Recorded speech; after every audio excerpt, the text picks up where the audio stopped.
With our country pretty much divided on every single issue here in 2023, Marjorie Taylor Greene suggested yesterday on President's Day that perhaps we should just have a national divorce where blue states form their own country and then we have red states perhaps forming another country. Now, I'm not sure how this would work considering that some states are just marginally red, where it's 51% vote Republican and 49% vote Democrat. And then we have some other blue states that are also just very by a small margin a blue state, where just 51% will vote Democrat and 49% will vote Republican. So, not sure how that would go in her eyes. Plus, considering that she is a representative in Georgia, and Georgia has voted for Democrats as far as the senators go, they do have a Republican governor. So not really sure how that would go, at least in her eyes. So this is from Business Insider. Marjorie Taylor Greene, who's gaining power in the GOP-led House, suggests splitting up the United States on President's Day. Representative Marjorie Taylor Greene is again calling for a national divorce that would split up the U.S. by red and blue states, her latest outrageous remark as the GOP firebrand lawmaker gains more power and influence in Congress.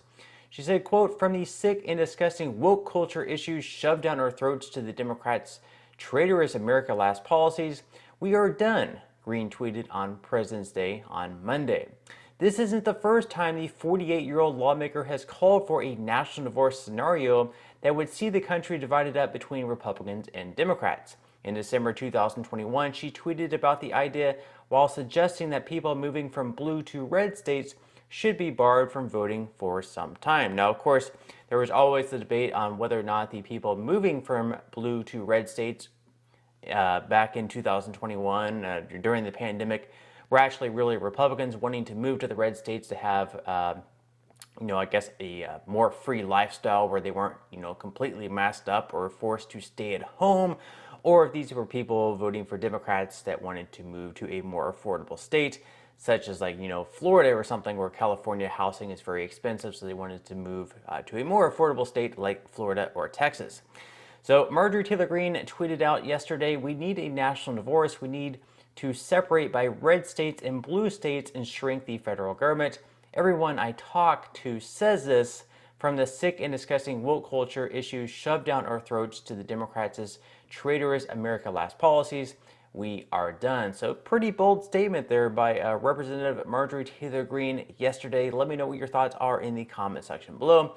Of course, we had people commenting on this post on Twitter. So we had Keith Edwards, firing shots at her, saying just because you got a divorce doesn't mean that everyone should. This is an article from Fox News. Of course, we had a governor in Utah. This is a Republican. So he's making a shot at her as well, kind of disagreeing, saying that Utah governor says Taylor Greene's national divorce proposal is evil. So from the article, Utah Governor Spencer Cox, a Republican, denounced Georgia Republican Representative Marjorie Taylor Greene's national divorce proposal as evil. The far-right Congresswoman suggested a split in the union based on party lines on Monday as the nation celebrated President's Day. Cox, a moderate Republican, blasted Taylor Greene's proposal on Twitter the same day the Congresswoman made her post. And this is his tweet right here from Spencer Cox. "This rhetoric is destructive and wrong and honestly evil. We don't need a divorce, we need marriage counseling. And we need elected leaders that don't profit by tearing us apart. We can disagree without hate. Healthy conflict was critical to our nation's founding and survival." Then, of course, we have Marjorie Taylor Greene tweeting back in response to this article, saying that Houston Keene from Fox News has written 2 hit pieces on me today, but has not reacted out even once to ask me for a comment. Houston, you should read the comments to your own piece. People agree with me and not the Rhino governor of Utah. Of course, Rhino means Republican in name only. So let's go ahead and read the comments on that Fox News article. So we have a comment from Brandon saying, "Actually, Governor, healthy conflict was not critical to our nation's founding and survival. Limited federal power was critical to our nation's founding." Another person comments, "She's not really wrong. One country would prosper and the other would collapse. The country today is becoming unrecognizable. The heavy damage started with Obama, and the current Obama 2.0 administration is doing far more damage. We are on the road to ruin for all but the very rich and powerful. Then we have another comment saying sometimes there are irreconcilable differences. Miss Greene is correct. It is either a civil divorce or a civil war. Example, we are taking your guns. No, you are not. At some point, something gives. So, what do you guys think about this? Do you believe that perhaps in the future we might see this country split up into 2 or perhaps even 3 different nations?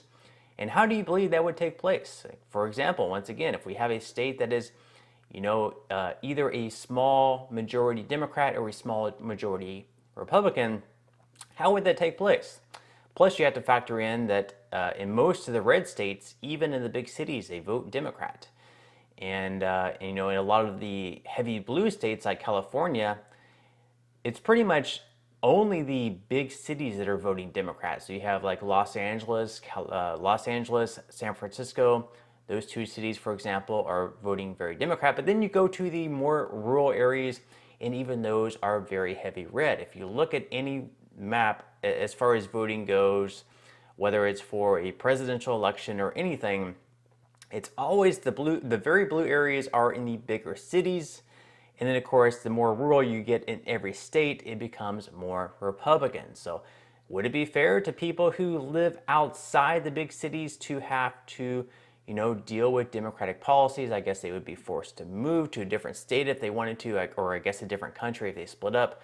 How exactly would they do that in your eyes? Now, what I believe should happen is, of course, just have more limited federal powers.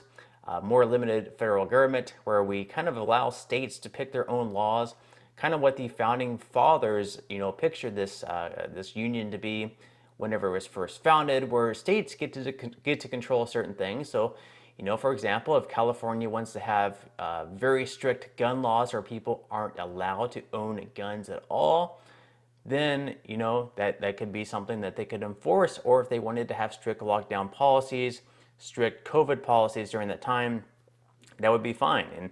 And people could always move to, let's say, Florida or Texas if they wanted to have more relaxed laws as far as gun control goes, or lockdown policies in the event that there is another pandemic or something like that.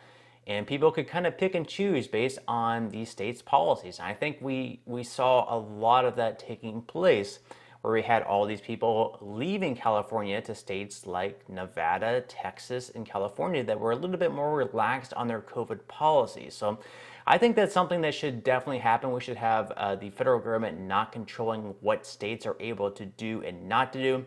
Of course, we need to have, some sort of federal protections at the federal level, but just, the very, very basic ones, human rights, stuff like that. But I am definitely curious what you guys think, so let me know in the comment section below what your thoughts are on this issue. Should we split up? Should we stay together, but perhaps just allow states to control what people are able to do? That way people are able to move to a different state if they prefer another state's policies over the one that they're currently living in. So let me know what your thoughts are in the comment section below. And if you would like to receive up to 12 free stocks here in Webull, I will go ahead and leave a link in a pinned comment below where you can receive just that. But on that note, I'm going to go ahead and wrap up this video. Give this video a like if you enjoyed it. I would definitely appreciate it if you would. Subscribe to my channel if you have not already, and I will see you in the next video.